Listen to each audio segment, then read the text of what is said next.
তৌকির আহমেদের কোনো দোষ আছে কেউ বলতে পারবেন? বিমানটা তো আকাশে উড্ডয়ন করেই আগুন ধরে গেছে বিমানে। একটা বাসের ড্রাইভার যদি 120-30 গতিতে বাস চালায়, সিগারেট টানে, মদ খায়, ডানে তাকায় বামে তাকায়, বান্ধবীর সাথে মোবাইলে কথা বলে, অ্যাক্সিডেন্ট হইলে আমরা বলবো বাসের ড্রাইভারের দোষ। কিন্তু একটা 100 বছর, 50 বছর, 80 বছর পুরনো একটা বাসের মধ্যে বসছে, যার ইঞ্জিনে কাট কাট কাট করে সাউন্ড করে, শব্দ করে, শুধু বডি টুকুর অংশং করে দিয়ে দিছে, ব্রেক কাজ করে না বা করে না, মাত্র নতুন ঠিক করছে, ইঞ্জিন অয়েল ঠিক করছে, বাসের মানে কি একটা যা তা অবস্থা। তারপরে আবার বাসের এখানে টেস্ট ড্রাইভ চলতেছে যে তুমি 80 কিলোমিটার বেগে চলতে হবে, তুমি ঢাকা শহরের অমুক রাস্তা দিয়ে চলতে হবে, এছাড়া তোমার কাছে পরীক্ষা দেওয়ার কোনো রাস্তা নাই। বাস ড্রাইভার যত সতর্কই হোক, যদি ওই বাস চালানোর সময় যদি বাসের ইঞ্জিনে আগুন লেগে যায়, 100 বছর আগের বাস, 50 বছর আগের বাস, যার ইঞ্জিনের ঠিক নাই, যার ক্যাপাসিটরের ঠিক নাই, যার ডায়নামোর ঠিক নাই, তাহলে বাস ড্রাইভারের দোষ কিভাবে দেবো আমরা? রাষ্ট্র ছোট্ট ছোট্ট কোমলমতি অনেকগুলো ভবিষ্যৎ হারিয়েছে তা না, রাষ্ট্র বর্তমানও হারিয়েছে। এ রাষ্ট্র যে ভবিষ্যৎ হারাইছে তা না।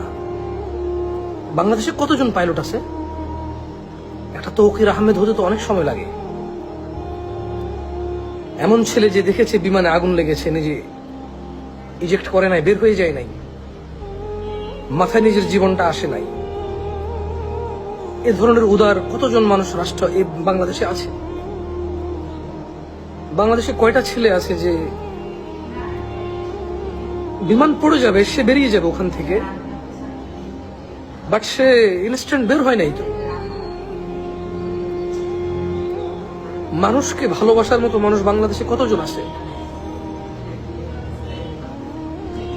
যারা ওই স্কুলে খুবই নির্মম ভাবে আহত এবং নিহত হয়েছে? তারা তো জানতো না কিভাবে বাঁচবে, উপায় নাই। তারা জানতো না যেটা পড়ে যাবে। যখন বিমানে আগুন লাগছে, তৌকির আহমেদ তো এটা জানতো, এখান থেকে কিভাবে ইজেক্ট হয়ে বের হয়ে চলে যাওয়া যায়।